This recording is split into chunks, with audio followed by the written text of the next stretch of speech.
Не надо, там там блестят. О, я же говорил.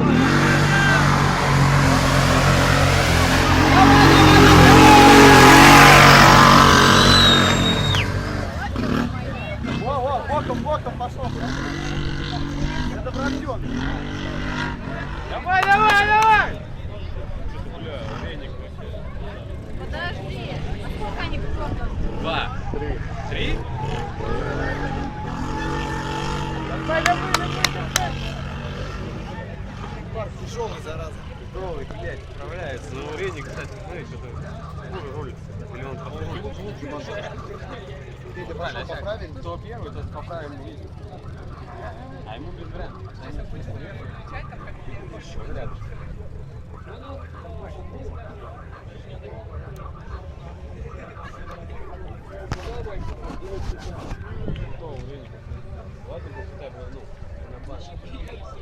Так, Петя, только когда я начинаю снимать, вы прямо активно как-то передала так.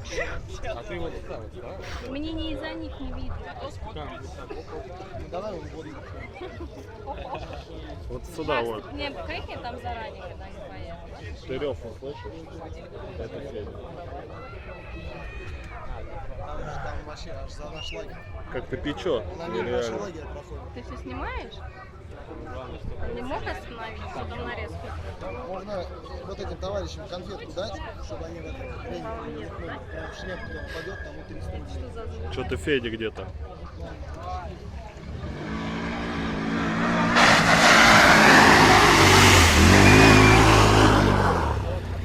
А где Федя?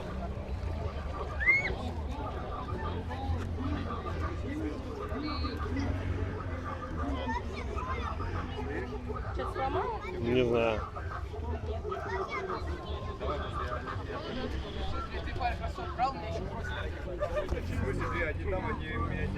Ну, а только один остался.